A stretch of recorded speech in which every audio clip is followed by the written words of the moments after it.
Shalom semuanya, ya bersyukur kita bisa berjumpa lagi di acara kita Sabda Youth ya, yang bisa teman-teman lihat. Oke, terima kasih teman-teman. Aku yakin teman-teman segera hadir dan tentunya malam hari ini kita akan ngobrol bareng di live kita di Sabda Youth ini tentang topik yang menarik yang selalu digandrungi gitu. Terkait hal ini, nanti teman-teman boleh ikuti sampai akhir dan tunggu ya. Karena aku nggak bakal sendiri, aku nggak bakal monolog eh, ngomong-ngomong topik ini, tapi ada beberapa temanku yang akan menemani. Mungkin boleh aku invite langsung ya, sembari menunggu mereka. Kita invite ada guest-guest spesial kita, tamu. Silahkan banget hadir untuk share video ini, share ke teman-teman kalian, ke komunitas kalian, supaya mereka juga boleh gabung bareng kita, ngobrol bareng, diskusi bareng eh, terkait topik ini. Teman-teman bisa lihat di pojok kiri atas ya, kita mau bahas apa, nah teman-teman bisa lihat nanti. Nah mungkin aku menjelaskan sedikit tentang Sabda Youth. Untuk teman-teman yang baru pertama kali hadir, nah Sabda Youth ini acara Instagram Live dari Sabda tentunya dengan membahas topik-topik kekinian, topik-topik yang anak muda ya yang hangat untuk diperbincangkan seperti itu. Nah, topik malam hari ini Philadelphia kita akan obrolin bareng di Sabda Youth ini karena sesuai dengan visi Sabda Youth, yaitu mempersiapkan generasi muda, anak muda untuk menjalani panggilan Allah sesuai dengan generasinya masing-masing. Ya, sembari menunggu teman-teman, sekali lagi nanti boleh sekali untuk turut berdiskusi, turut ngobrol dengan kita. Oke, nah teman-teman, topik cinta, topik kasih selalu menjadi topik yang menarik untuk kita perbincangkan. Itu apapun itulah, kasih kalau yang terkenal agape lah, dan kasih sekarang yang kita bahas Philadelphia itu pun jadi topik yang menarik, apalagi kalau di kalangan anak muda tuh biasanya yang paling menarik adalah kasih romantis. Kasih terhadap lawan jenis itu biasanya eh, selalu dinanti-nanti dibahas. Bahkan beberapa teman-teman sahabat Sabda juga memberi masukan, memberi usulan, bahas dong tentang pacaran, bahas dong tentang kasih dan segala macamnya. Sebetulnya untuk informasi teman-teman, kasih baik Valentine, baik mengasihi diri sendiri, mengasihi Tuhan, itu sudah pernah kami bahas di episode awal ketika kami Sabda Youth. Jadi teman-teman boleh kunjungi Instagramnya Sabda Resources atau juga di situsnya live.sabda.org untuk melihat rekamannya, rekaman live, rekaman live-nya dari Sabda Youth itu sendiri yang membahas tentang kasih secara spesifik. Karena kami Sabda Youth, sebagai informasi buat teman-teman, kami mulai Sabda Youth itu di bulan Februari, bulan penuh kasih sayang kata orang-orang.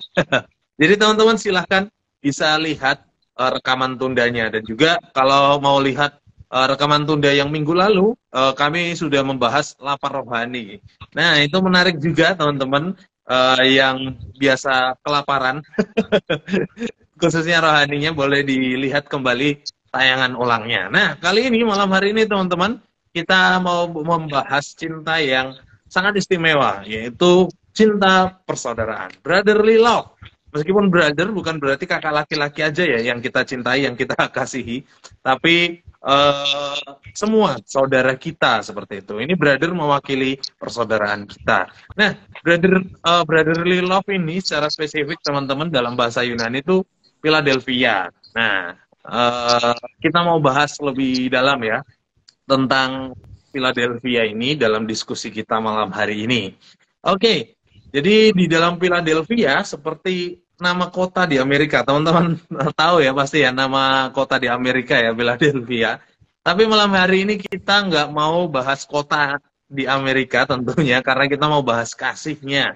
Nah, dalam Alkitab itu Philadelphia berarti cinta atau kasih persaudaraan. Nah, teman-teman kalau pernah baca Alkitab secara tuntas, atau mungkin teman-teman pernah melihat teks ini, yaitu di Amsal 18 ayatnya yang ke-24. Aku bacakan ya teman-teman. ada teman yang mendatangkan kecelakaan, tetapi ada juga sahabat yang lebih karib daripada seorang saudara. Nah, itu menarik ya teman-teman ayat ini karena dikatakan teman yang mendatangkan kecelakaan, tapi juga ada sahabat yang lebih karib, yang lebih dekat seperti itu. Nah, menurut teman-teman nih, gimana tentang ayat nih? Boleh share nih, apakah benar nih ada teman yang mendatangkan kecelakaan untuk kita? Seperti apa nih? Ya. Ya, kalau dari aku sih setuju ya. Ada teman yang mendatangkan kecelakaan, ada sahabat yang lebih daripada seorang saudara. Hmm. Karena itu tergantung motivasinya.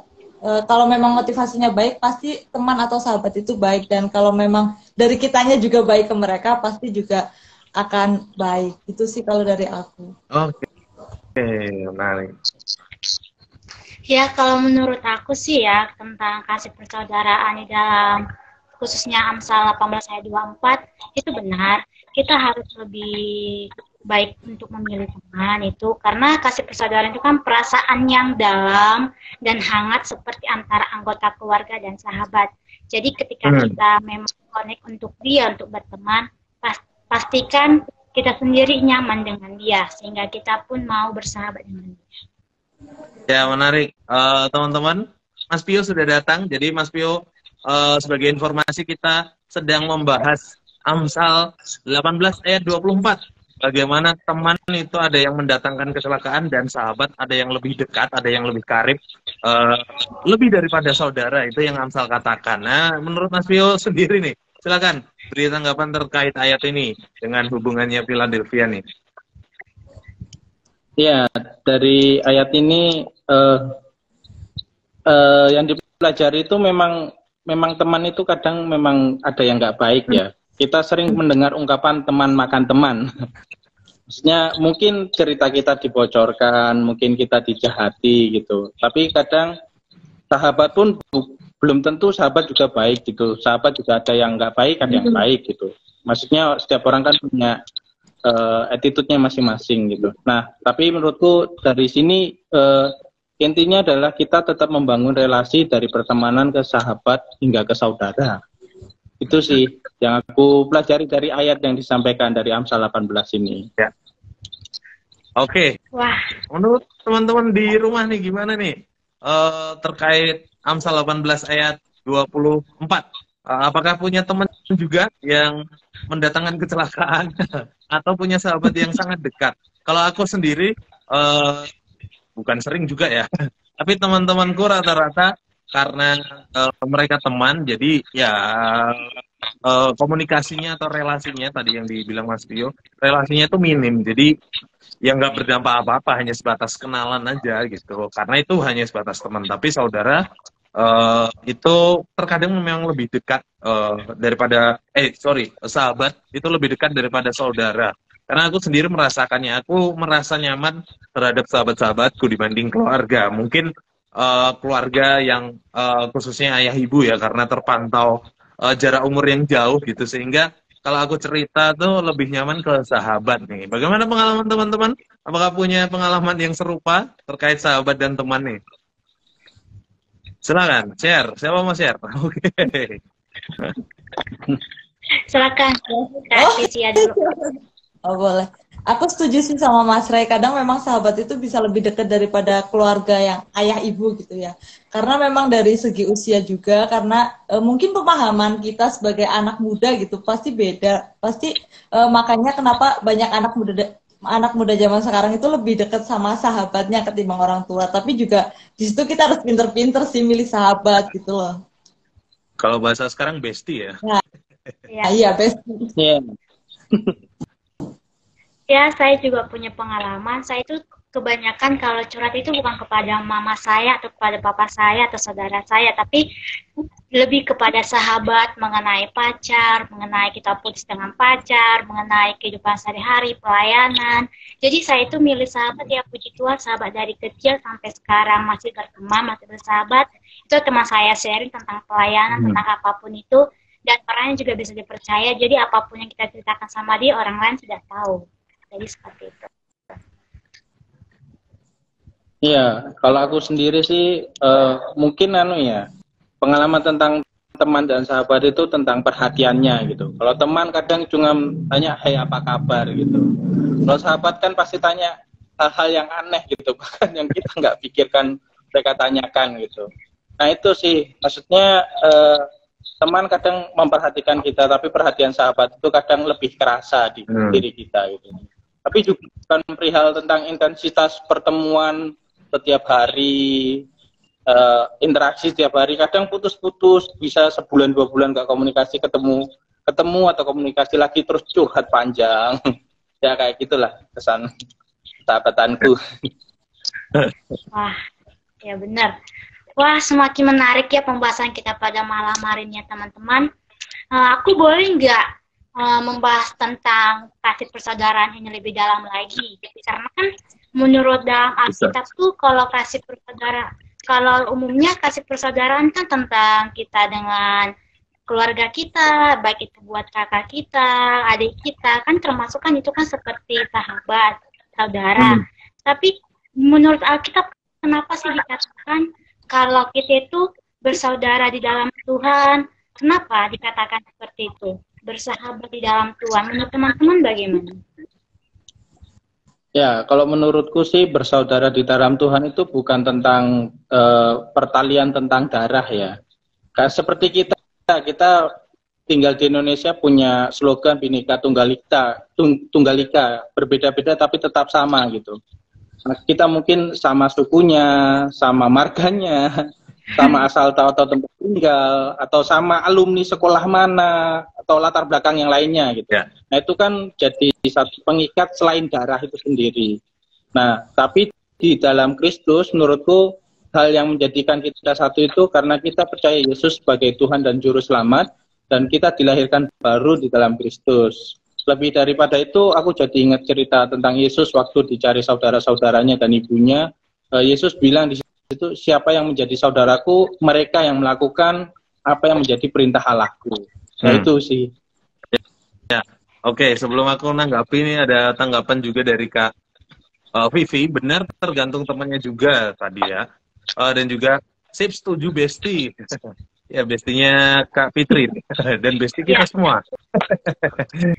Dan Kak Nehemia juga memberikan tanggapan, punyanya sahabat pena, jarang ketemu fisik, jadi merasa kurang relasi. Nah, itu dia sahabat yang kurang komunikasi tapi tetap menjadi sahabat meskipun demikian. Tapi balik ke yang kita bahas tadi ya, berbicara soal sahabat dalam Kristus atau benar-benar berteman dalam Kristus, itu menurutku aku sepakat sekali dengan Mas Rio gitu, bahwa asalkan dia itu adalah orang yang melakukan kehendak Tuhan, sama-sama orang yang percaya Yesus Kristus sebagai juru selamat, dan dia pun sudah menyadari bahwa dirinya diselamatkan, itu ya saudara kita, dia tetap ada ikatan dengan kita walaupun secara tidak langsung, walaupun tidak sedarah seperti itu, tapi tetap itu merupakan saudara kita karena Alkitab yang mempersatukan kita gitu, karena firman Tuhanlah yang mempersatukan kita melalui perilaku kita atau tindakan-tindakan kita dalam melakukan kehendaknya. Itu sih menurutku. Tapi juga muncul pertanyaan gitu teman-teman, apakah yang tidak melakukan firman Tuhan itu juga termasuk saudara kita, masih bisa kita sebut saudara kita, meskipun mungkin dia beragama Kristen ya, tapi kita tahu nih hidupnya tidak melakukan firman Tuhan atau kurang melakukan firman Tuhan. Menurut teman-teman gimana nih? Apakah itu masih termasuk saudara kita? Gimana menurut teman-teman? Ya, Fitri dulu. Kalau menurut saya, walaupun dia tidak mengenal Tuhan ataupun dia mengenal Tuhan, apakah dia agama Kristen atau non Kristen, itu saudara kita. Kita jangan mengotak-ngotakkan apakah saudara saya ataupun tidak. Lain hal kita dalam memilih sahabat baru itu kita bisa seleksi. Tapi kalau dikatakan saudara, semua kita bersaudara. Itu menurut saya. Silakan Bang Tio. Ya, kalau aku, walaupun kadang kita ketemu orang itu kita nggak tahu kondisi mereka ya, mereka baik atau jahat. Tapi kalau kita udah tahu mereka sama dengan kita atau seiman dengan kita, otomatis kayak punya bonding khusus gitu loh. Nah menurutku itu salah satunya. Tapi yang lainnya kalau kita sudah tahu latar belakang mereka, ya kita tetap membangun pertemanan tadi, persahabatan. Kalaupun nanti berkembang jadi persahabatan, ya itu puji Tuhan, berarti kan ada karya yang dilakukan. Itu aja sih. Ya, ini ada komentar dari Kak Nehemia juga ya, teman-teman. Bersaudara yang terikat oleh kasih Kristus. Haleluya. Wah, haleluya Kak Nehemia. Dan ini Kak Vivi, boleh dibacakan Kak komentarnya Kak Vivi Kak? Kak Vivi ini menanggapi karya masih saudara kita, hanya saja kita sebagai sesama manusia yang diajarkan untuk mengasihi kita tidak perlu menjauh. Nah, benar banget. Dan ini juga ada tanggapan dari Mas Dikos ya. Memang apa sih perbedaan saudara dan sahabat? Bukankah sahabat kita juga saudara kita di dalam Tuhan? Menurut teman-teman gimana nih? Apa sih bedanya sahabat dengan saudara? Kalau menurut saya saudara itu seperti ya hanya sekedar saja cerita gitu, bagaimana keadaan kita sehari-hari. Tapi kalau sahabat itu kan lebih intim. Artinya itu lebih intim, kita bisa curhat segalanya dengan dia. Karena kita udah tahu dia sahabat kita, otomatis dia tidak akan mengecewakan kita walaupun lebih minimnya untuk mengecewakan kita. Tetapi secara otomatis rahasia kita itu tergenggam erat sama dia. Sedangkan saudara belum tentu. Misalnya saudara kita atau kayak kan orang Batak, tulang kita, nang tulang kita atau nang buru kita, belum tentu dia bisa pegang rahasia kita atau pegang segala penat di pikiran kita seperti itu. Menurut saya. Ya, boleh sedikit memberi tanggapan ya. Menarik, tapi mungkin aku sedikit berbeda gitu. Jadi saudara dan sahabat kalau berdasarkan definisi mungkin bahasa Indonesia ya mungkin ada perbedaan seperti itu. Tapi khususnya yang kita bahas saudara dan sahabat itu saudara dalam Tuhan, sahabat dalam Tuhan itu dipersatukan melalui kasih persaudaraan itu sendiri. Karena fokus kita ya kasih persaudaraan ya. Jadi bagaimana dengan sahabat kita, dengan saudara kita memiliki kasih yang sama. Karena kita meneladani atau kita bisa melihat dari Kristus itu sendiri. Kristus yang rela mengasihi siapapun gitu. Mau itu saudara yang saudara, ibunya, saudara-saudaranya, adiknya, kakaknya, dan juga murid-muridnya gitu. Jadi memang kalau berbicara soal sahabat dan saudara, payung kita seharusnya itu tetap balik ke Philadelphia atau kasih persaudaraan. Jadi sama siapapun itu harusnya kasih kita tetap sama, yaitu kasih persaudaraan. Itu sih menurut aku teman-teman.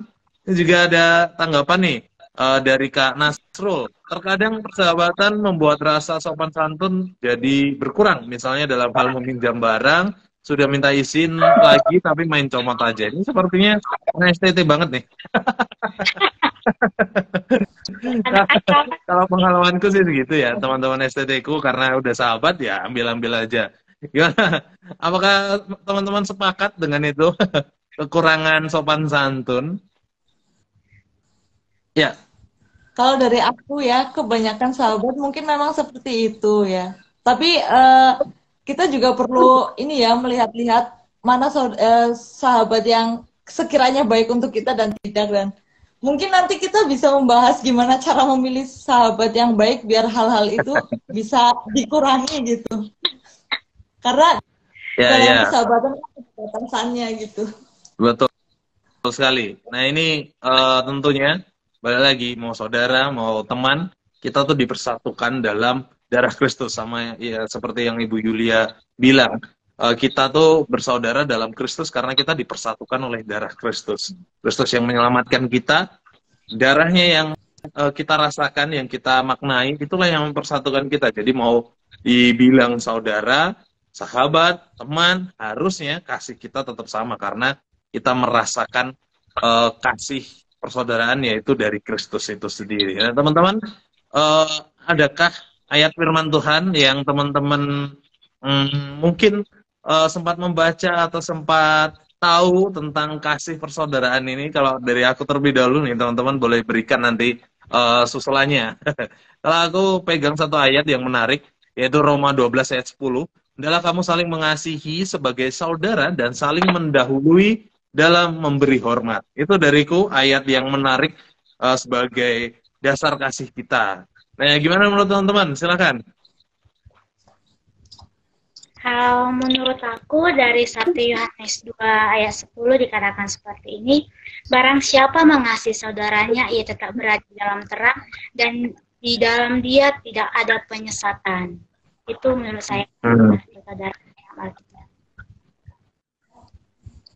Ya, kalau aku sendiri ngambil dari Yohanes 15 ayat 12. Inilah perintahku, yaitu supaya kamu saling mengasihi seperti aku telah mengasihi kamu. Yaitu sih ayat yang berkati tentang kasih persaudaraan. Kalau aku ngambil dari Amsal 17 ayat 17 sih. Ini udah ayat hafalan pasti orang-orang tahu ya.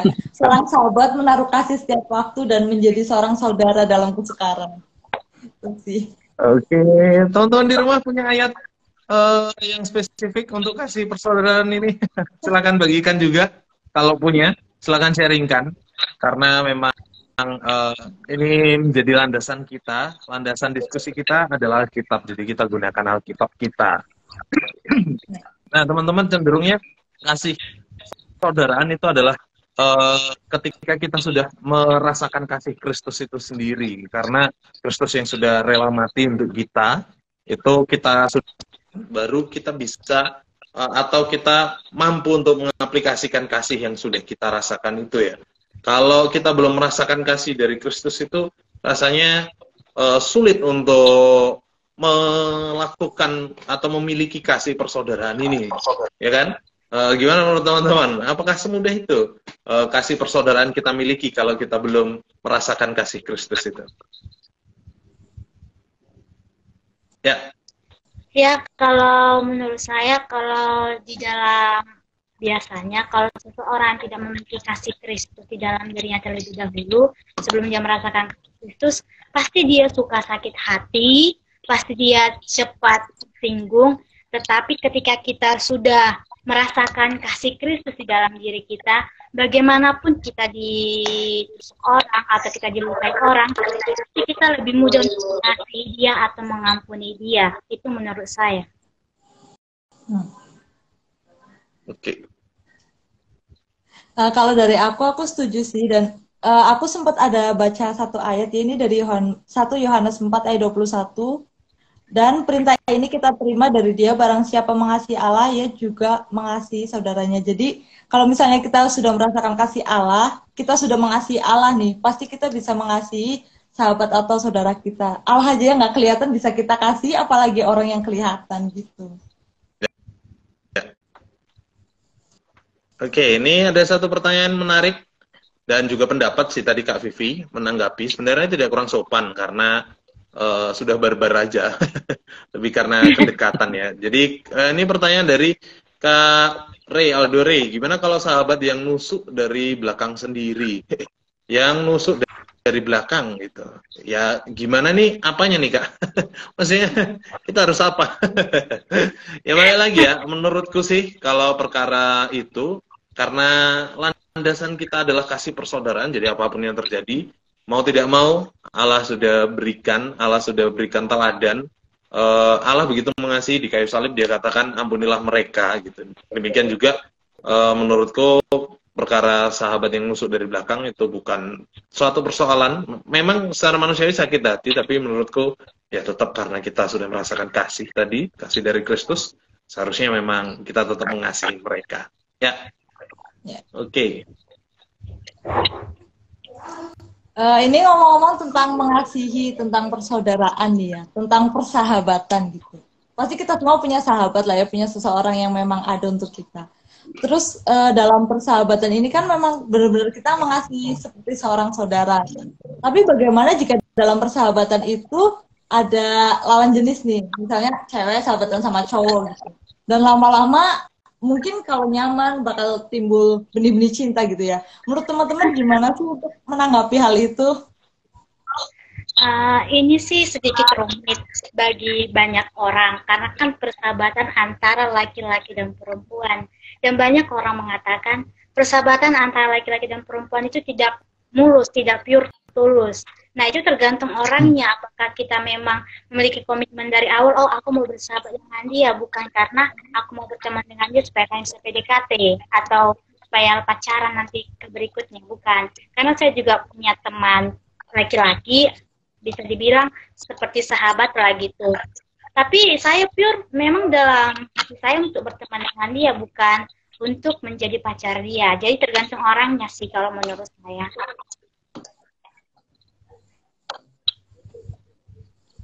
Ya, dariku boleh. Memang sulit ya kalau sudah lawan jenis gitu. Memang ya nggak bisa dipungkiri, apalagi kalau laki-laki sih biasanya. Karena aku berdasarkan pengalamanku aja, punya sahabat perempuan tuh cenderung mudah jatuh cinta, apalagi kalau dekat gitu. Dan itu nggak bisa dihindari. Tapi balik lagi, bener yang Kak Fitri bilang, tergantung motivasi awal. Kalau memang motivasi di awalnya adalah menjalin kasih persaudaraan, harusnya tidak perlu risau, tidak perlu khawatir dengan lawan jenis gitu. Karena dasar kita kan iman dalam Yesus Kristus, bukan dasar karena mengasihi lawan jenis gitu, bukan karena dia penolong kita gitu, kita anggap dia Hawa gitu. Enggak, tapi karena dia beriman dalam Yesus Kristus, itulah kita mengasihi kan gitu. Ya. Ya, kalau menurutku sendiri sih sebenarnya nggak ada yang salah ya kalau dalam persahabatan atau pertemanan itu akhirnya timbul rasa cinta gitu. Itu menurutku udah keputusan mereka masing-masing. Mereka udah tahu baik buruknya, sifat-sifat jeleknya, sifat-sifat bagusnya, mereka udah saling kenal gitu. Tapi kan topik hari ini kita lebih ke persaudaraan itu sendiri, bukan perihal tentang pasangan ke depannya. Jadi menurutku sih, kalau aku sendiri berdasarkan pengalaman dan nasihat beberapa orang tua gitu, jadi bertemanlah, bersahabatlah dengan siapapun, seberapa banyak pun. Maksudnya semakin banyak teman, semakin banyak sahabat, kan juga akan menolong proses kehidupan kita, khususnya juga saudara seiman. Menarik. Ya, ini Menarik. ada komentar dari Kak Nehemia. Kak Fitri boleh bacakan nih. Oke, Kak Nehemia dari ayat firman-Nya tentang kasih persaudaraan itu tentang dari kitab 1 Tesalonika 4 ayat 9 dikatakan tentang kasih persaudaraan tidak perlu dituliskan kepadamu karena kamu sendiri telah belajar kasih mengasihi dari Allah. Dan yang kedua, tanggapan Kak Nehemia, jika sudah mengasihi Allah, normalnya ya tidak sulit dalam mengasihi sesama. Ya betul. Amin. Ya. Gitu. Ya, saya tadi mau ngomong atau? Oh, Silakan, Gi. Iya, aku setuju nih sama Nehe kan. Kalau misalnya kita udah mengasihi Allah, kita nggak akan sulit ya mengasihi seseorang yang kelihatan. Nah, dalam bersahabat kan itu kita bisa deket banget ya, bisa sampai kayak melebihi keluarga mungkin untuk beberapa orang. Tapi dalam bersahabat itu kan pasti ada batasan-batasannya ya kan yang harus kita jaga. Nah, menurut teman-teman sendiri nih, apa sih batasan-batasan yang harus kita jaga dalam persahabatan ini biar nantinya persahabatan kita itu nggak hancur? Ya, boleh dariku. Oke, habis aku kayak Mas Bio tadi angkat tangan. Oke. Ya, kalau aku sendiri batasannya adalah iman Yesus Kristus itu. Iman itu yang menyatukan kita gitu. Jadi aku akan membatasi diriku bahwa dia saudara dalam Kristus. Jadi apapun yang terjadi, ya dia saudaraku. Khususnya untuk lawan jenis ya. Seperti itu. Itu sih dari batasan dariku. Mas Bio, silakan. Kalau aku sih bukan tentang batasannya ya, tapi tentang sikap kita sebagai sahabat atau saudara itu seperti apa gitu. Karena kalau kita ngomong batasan itu relatif nih. Waktu kita sedih mereka malah bikin bercandaan gitu. Waktu kita mau bercanda mereka malah bikin kita sedih. Ya kayak gitu. Konflik emosinya sangat relatif sekali. Tapi menurutku sikap yang menentukan kita bisa menghormati sahabat kita gitu.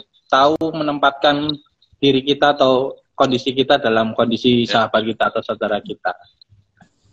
Ya, aku setuju dengan Bang Pio karena dikatakan kita harus punya batas-batasan. Artinya ketika sahabat kita mungkin moodnya kurang bagus, jangan kita ngechat dia terus. Bro, besti gimana. Sedangkan dia punya waktu luang sendiri. Nah, kita harus mengerti sifat-sifat dia, batasan-batasan itu. Kita harus mengerti ketika dia nggak mood, kita coba mundur dulu waktu untuk curhat sama dia, atau kita tanyakan kembali gimana harimu, sudah baik tidak, aku mau cerita. Kalau katakan dia sudah, baru kita cerita. Tapi kalau dia bilang aku lagi sedih, aku lagi gini, kita coba untuk mendekati dia, tapi cerita yang ingin kita ceritakan dengan dia kita pendam dulu. Ketika hati dia sudah baik, baru kita cerita. Ya, sepakat dengan Kak Fitri tadi juga.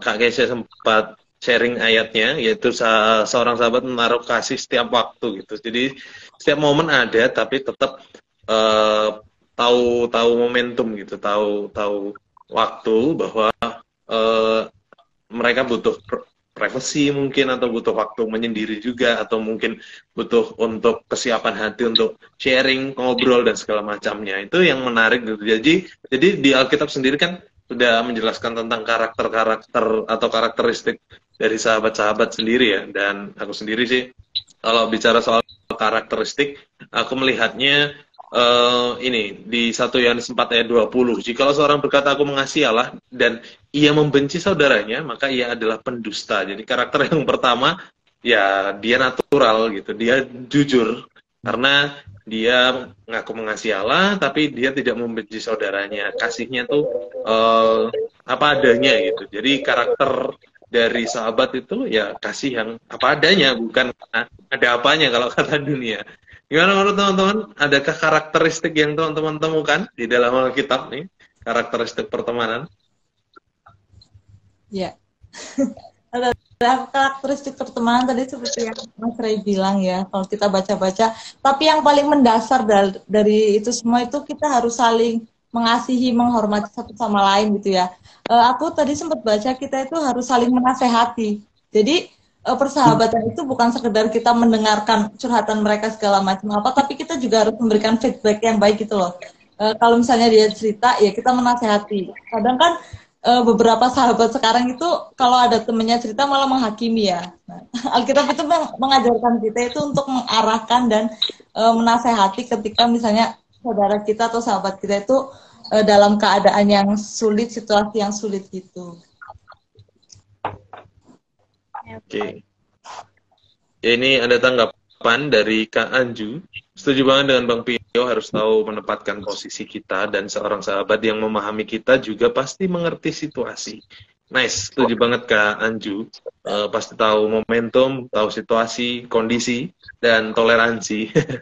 Jadi tahu segala sesuatunya, dapat melihat keadaan dengan baik.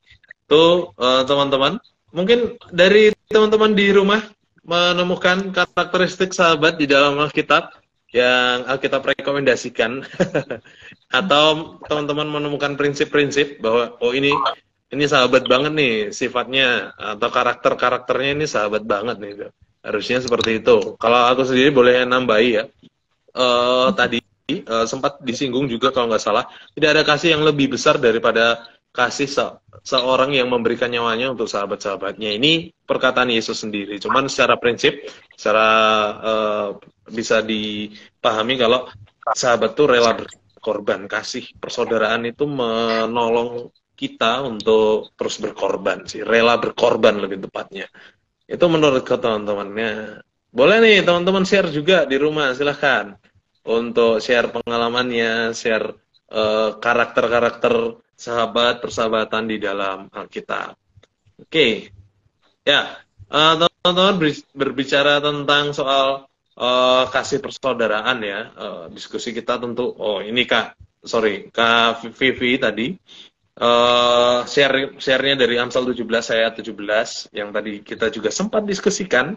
Ya, itu menarik nih. Memang itu ayat hafalan dan sepertinya ayat yang mudah gitu. Nah ini dari Kak Samuel Ezra, kalau gereja menerapkan kasih Philadelphia pasti mungkin nggak ada yang suka ngejudge ya. Wah, ya gimana ya? Ya kalau aku boleh kasih saran nih untuk Kak Samuel Ezra, mari kita mulai dari diri kita sendiri untuk beri contoh yang baik. Kita menerapkan kasih Philadelphia itu kepada lingkungan kita. Kita mengasihi dengan tulus. Ada kalanya kita merasa tidak terima ya ketika dihakimi dan segala macamnya, sehingga kita pun akhirnya ikut pada bagian itu. ikut lingkungan kita juga hakimi lah karena aku dihakimi gitu dan segala macamnya. Tapi teman-teman, saran dariku secara pribadi, mari kita mulai gitu dari diri kita sendiri, yaitu untuk menerapkan sehingga jangan sampai ada judging. Dan terkadang juga di satu sisi kita tuh merasa terhakimi gitu. Padahal teman-teman tuh maksudnya atau sahabat-sahabat kita merasa niatnya baik untuk menegur kita, tapi kita merasa terhakimi. Terkadang dari sisi kita juga perlu kalau aku bahasakan menahan diri supaya tahu, oh ini teguran, ini tuh ya teguran itu bukan sebuah hakiman gitu. Ya Mas Fia, silakan.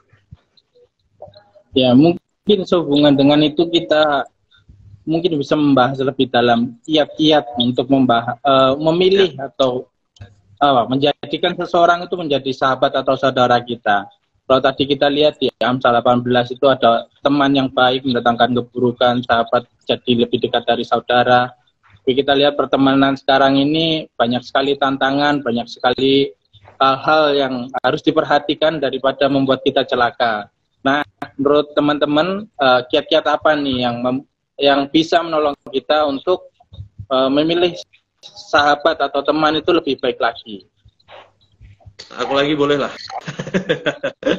Oke, terkait hal ini kiat-kiat nggak ada yang spesial karena kita beberapa kali sudah spill tadi, yaitu dasarnya adalah iman gitu. Ya, selagi dia tidak menolak Yesus Kristus, artinya dia cocok untuk menjadi sahabat kita, teman bagi kita, sahabat yang baik bagi kita. Tapi di sisi lain juga kita tentu harus berelasi dengan siapapun karena kita harus menjadi berkat gitu kan. Tapi kalau secara umum bagiku sendiri teman yang baik adalah teman yang rela mendukung aku tapi juga rela menegur aku. Seperti itu. Dan bagi teman-teman juga mengingatkan sedikit di Sabda Youth pernah membahas tentang toxic friends, toxic friendship. Boleh dilihat rekaman ulangnya sekali lagi di situ, melihat ciri-cirinya atau karakter-karakter dari teman yang toksik dan cara menanganinya dan cara menemukan teman yang tidak toksik seperti itu. Nah, silakan berikan kiat-kiat yang lain teman-teman. Ya, barengan. Ya, silakan. Kak Fitri. Oh, saya? Ya, menurut saya kiat-kiat itu pas betul seperti kata Kak Pio itu nggak terlalu spesifik karena begini, kita itu harus lebih, kalau dalam berteman kita bisa berteman dengan siapa saja, tapi kalau dalam sahabat kita perlu tahu yaitu dengan cara memilih sahabat yang tidak ember mulut atau dalam bahasanya tidak bersilat lidah. Karena rambut sama hitam, tapi hati siapa yang tahu, begitu. Jadi lebih berhati-hatilah. Ya kalau bisa kita memilih sahabat itu sama-sama mengenal Tuhan. Jadi kita lebih bisa lebih sering firman Tuhan dengan dia, gitu. Menurut saya seperti itu. Setuju sih sama yang tadi Kak Fitri bilang ya. Kayak tadi Kak Vi Haryanja juga menanggapi ya. Prinsipnya sih bijak dalam memilih teman dan sahabat karena rambut boleh sama hitam tapi hati tidak ada yang tahu. Ya benar banget. Dan kalau menurut aku sahabat yang baik itu yang terlihat apa adanya sih di depan kita. Karena kalau dia terlihat apa adanya di depan kita, kita tahu oh ini orangnya gini, oh ini orangnya gini. Jadi kalau bisa ya, kalau bahasa sekarangnya itu jangan ada kemunafikan gitu, jangan bermuka dua gitu. Nah, dari aku sih. Ya, kalau dari aku sendiri, sebenarnya apa yang menjadi kiat itu adalah kasih Allah itu sendiri ya. Walaupun mungkin praktisnya beda-beda. Kadang, karena konsepnya adalah kita itu sebenarnya kadang milih teman, kadang secara nggak sengaja ketemu teman, kalau nggak secara sengaja kita dipilih orang lain untuk menjadi teman gitu. Jadi, ya kalau dalam bagian itu sih menurutku kalau dalam pertemanan kita bisa terima semuanya, tapi nanti dalam tahap selanjutnya bersaudara dan bersahabat, kita tahu dampak ke depan kalau kita lanjutkan pertemanan ini seperti apa. Kalau kurang baik ya kita tinggalkan, tapi kalau ini membangun ya kita lanjutkan. Ya seperti kata Firman, kalau itu membangun jadi satu persekutuan, menurutku boleh dilanjutkan. Ya, ada pertanyaan menarik nih dari Samuel Esra. Kasih persaudaraan sama ya sama sahabatan. Nah, silakan dari teman-teman mau beri tanggapan. Apakah sama kasih persaudaraan dengan sahabatan? Mungkin Mas Mio boleh berikan pencerahan nih. Kalau menurutku sih memang secara tanggung jawab saudara harusnya lebih mempunyai tanggung jawab bertanggung jawab dalam mengurus saudaranya ya. Tapi kan kadang ada kesibukan, ada kepentingan, mungkin jauh, tidak di satu tempat yang sama, mungkin hanya bisa telekomunikasi. Kalau sahabat kita kan kita bisa membangun persahabatan atau persaudaraan itu di mana aja ya. Mereka bisa menolong kita gitu. Jadi menurutku persaudaraan persahabatan itu bisa jadi sama tergantung kita memposisikan orang tersebut atau teman kita itu seperti apa. Kalau kita posisikan sebagai saudara bisa, sahabat juga bisa. Tapi jelas saudara itu harus punya tanggung jawab. Ya, dan tanggung jawab itu dasarnya adalah kasih.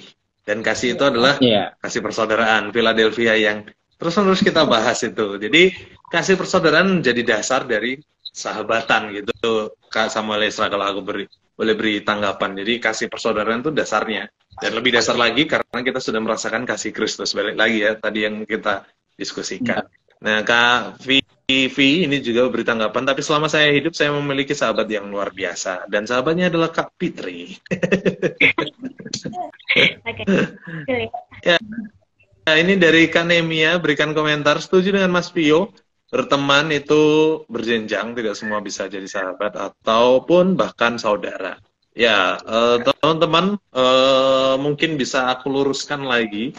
Apapun disebutnya, mau teman, mau sahabat, tapi yang paling penting adalah kasih persaudaraan. Yaitu dasar kita dalam menjalin hubungan, relasi, persahabatan, pertemanan, itu adalah kasih persaudaraan atau Philadelphia itu sendiri. Supaya dalam relasi kita tuh terjalin relasi yang tulus gitu. Teman-teman nih, kalau sudah terlanjur, kira-kira aku jadi muncul pertanyaan nih. Kalau sudah terlanjur kita memiliki teman yang tidak baik, apakah kasih kita perlu kita lunturkan dan kita ubah jadi benci mungkin? Atau gimana menurut teman-teman? Silakan sharekan kalau kita sudah terlanjur, oh aduh temannya ternyata toksik nih, atau temannya nggak baik nih, sahabat kita jelek nih sifat-sifatnya. Ya, silakan. Kalau dari saya pribadi, ketika saya ada di posisi itu, ada teman yang mungkin menusuk kita dari belakang, saya mungkin pertama-pertama sakit hati gitu kan. Tapi balik lagi kita harus sadar Tuhan lebih mengasihi kita. Karena saya pernah di posisi itu, waktu saya di asrama, tahulah ya anak asrama itu sering ya salah paham lah gitu istilahnya. Saya pergi ke ruang doa, saya berdoa, Tuhan saya mengampuni dia, bla bla bla bla. Ya saya ngobrol sama dia, tapi hanya sebatas saja. Seperti ya udah cukup tahu orangnya seperti ini, tapi tidak membenci dia gitu. Ya, kalau aku sendiri sih semua hubungan itu pasti punya kerekatan, punya kerenggangan, atau bahkan rusak gitu. Tapi menurutku terlepas dari apapun itu konsepnya kayak air mengalir gitu dari sumber ke bawah gitu. Jadi hubungan yang sudah kita bangun sebelum-sebelumnya itu pasti akan menolong kita untuk recovery atau pemulihan kalau kasusnya adalah kita sebagai korban ya. Tapi kalau kita sebagai pelaku yang menyakiti teman kita atau menyakiti sahabat kita ya minta maaf lah ya. Sadar diri, minta maaf. Kembali melihat kasih Kristus itu untuk kita lebih sadar lagi dalam proses kita mengasihi orang lain. Kita kan mengasihi orang lain seperti diri kita mengasihi kita sendiri. Ya. Kalau dari aku sih yang tadi sempat ayat aku bahas ya. Kalau misalnya kita itu sudah menerima kasih dari Allah, seharusnya kita juga bisa mengasihi orang lain, kan? Walaupun mungkin dia menyebalkan atau apa segala macam gitu ya, tapi kita tetap memberikan kasih itu. Kalau istilah orang-orang itu, kalau misalnya dia jahat, kita tetap mengasihi dia, itu kayak kita itu menaruh bara api di kepala dia gitu. Jadi kita tetap mengasihi dia, tetap tunjukkan kasih itu, karena Tuhan juga mengajarkan kita untuk saling mengasihi, bukan hanya mengasihi sesama, tapi mengasihi musuh-musuh kita. Dan ini juga ada tanggapan dari Kak Samuel ya, dihindari boleh, tapi jangan benci, rugi sendiri di diri kita. Rasa benci bisa bikin kita sakit dan macam-macam. Iya benar banget sih. Tapi sebaiknya ya, kalau misalnya kita sudah mengampuni, kita sudah memaafkan itu, kita harus membangun relasi itu kembali. Karena kalau misalnya kita udah benar-benar mengampuni nih, itu udah nggak ada rasa sakit hati segala macem gitu di dalam diri kita gitu sih. Ya, menarik. Ini Kak Nehemia yang sudah aku singgung juga sempat support friends atau toxic friends. Jadi ingat sabda itu beberapa waktu lalu. Benar sekali Kak Nehe. Kak Nehemia sepertinya penonton setia. Jadi hafal setiap episodenya. Nah, boleh nih teman-teman nanti setelah live ini bisa dilihat lagi support friends or toxic friends. Dilihat rekaman ulangnya karena di situ banyak masukan-masukan, banyak saran, dan setuju banget dengan Mas Bio bilang, Kak Keisha bilang, rekonsiliasi itu penting teman-teman, nggak hanya mengampuni. Mungkin next time kita bahas lebih dalam tentang mengampuni ini ya. Tapi sebagai landasan kasih Kristus itu kan memulihkan hubungan kita dengan Allah. Jadi ya harusnya kasih persaudaraan itu juga meskipun ada yang melukai kita, meskipun kita terluka, atau kalau Kak Vivi ini pernah punya pengalaman, punya teman yang membuat skenario yang buruk ini sepertinya tentang pribadi Kak Vivi. Dia kecewa, dia sakit hati, bisa dibilang kesal, tapi balik lagi, nggak semua orang bisa memaafkan. Wah, harusnya bisa memaafkan nih Kak Vivi. Karena balik lagi ya, kasih itu harus jadi dasar dan kasih itu yang akan memulihkan. Nah, seperti itu. Nah, ini Kak Vivi menyambung komentarnya. Di 5 juga kita diajar untuk mengasihi. Benar, betul sekali. Kita harus mengasihi, artinya mengampuni. Mungkin next time kita benar-benar nih bagus sekali untuk membahas pengampunan dan rekonsiliasi. Mengampuni or lupain juga udah pernah dibahas ya. Nah itu Kak Samuel juga kita ingat. Mengampuni atau melupakan, kita pernah bahas spesifik judulnya teman-teman bisa dilihat di Instagramnya Sabda Resources. Nah, oke, nanti kebanyakan iklan. Teman-teman bisa cek langsung aja di Sabda Resources di Instagram ini. Scroll aja di situ semua rekaman live Sabda Youth lengkap ada. Silahkan dilihat karena banyak sekali tema-tema yang menarik yang sudah pernah kita bahas dan makin kesini makin kita perdalam, lebih perkuat lagi supaya mengingatkan kita dan kita juga semakin diperkaya. Nah, tak terasa juga lah waktu kita sudah berlalu begitu cepat. Sudah 7:53, seru sekali. Tentu kalau kita mau bahas ya sampai jam 9 pun masih bisa. Tapi karena kita juga terbatas waktu, kita punya kegiatan lagi yang harus kita kerjakan. Mungkin boleh kita akhiri, next time kita boleh bahas lagi di pertemuan-pertemuan berikutnya dengan topik yang baru, dengan pembahasan yang kita perdalam lagi supaya sekali lagi kita makin diteguhkan, diingatkan, dan dikuatkan sekali lagi. Nah teman-teman, untuk mengakhiri diskusi kita, boleh dari teman-teman berikan closing statement-nya terkait pembahasan kita Philadelphia ini, dari Kak Fitri, Kesia, aku, nanti terakhir Mas Bio. Oke ya, Kak Fitri terlebih dahulu, silahkan. Terima kasih dikasih kesempatan. Ya, menurut saya, kata-kata dari saya untuk terakhirnya, bijaklah dalam berteman dan bijaklah dalam memilih sahabat, dan jangan menyimpan rasa sakit hati, nikmati kasih Tuhan di dalam dirimu, lalu tebar kepada semua orang. Ya kalau dari aku aplikasinya sekalian buat aku juga. Jadi kita itu harus mengasihi saudara, sahabat kita itu benar-benar seperti kita mengasihi Allah dan seperti Allah mengasihi kita. Karena Allah sudah terlebih dahulu mengasihi kita, begitu juga kita sebagai anaknya juga harus bisa mengasihi orang-orang di sekitar kita.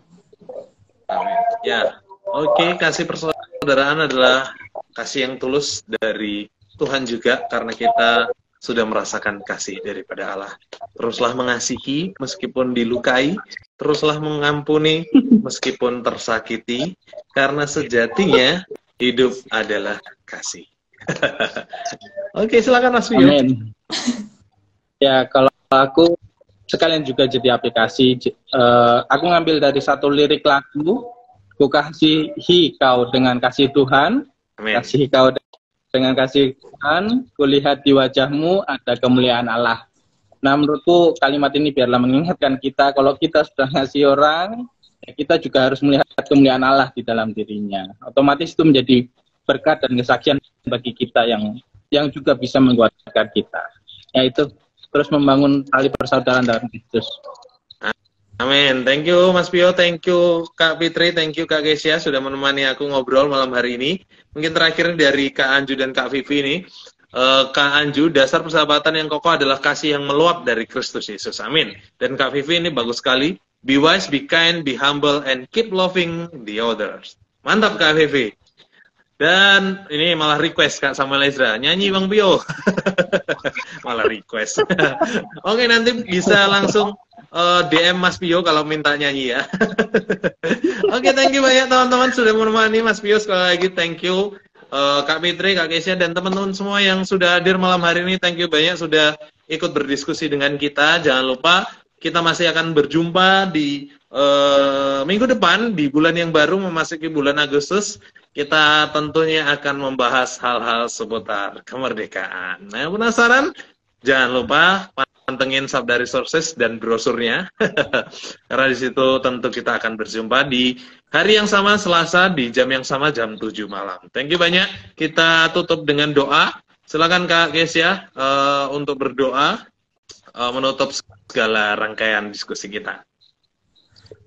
Ya, mari kita bersatu dalam doa. Bapa di dalam surga, terima kasih buat kasih-Mu, penyertaan-Mu atas kehidupan kami. Sehingga malam ini ya Tuhan, kami bisa berdiskusi dengan baik, berdiskusi dengan lancar ya Tuhan. Biarlah Tuhan, apa yang telah kami diskusikan, telah kami utarakan ini ya Tuhan, dapat menjadi aplikasi dalam kehidupan kami, dalam kami bisa memilih sahabat yang baik, dan bahkan kami menjadi sahabat yang baik ya Tuhan. Terima kasih Tuhan, kami serahkan kehidupan kami ke dalam tangan-Mu, hanya di dalam nama Tuhan Yesus kami berdoa, haleluya, amin. Amin. Thank you banyak teman-teman, sampai jumpa minggu depan. God bless you. Bless you. Ajak teman-teman yang lebih banyak lagi.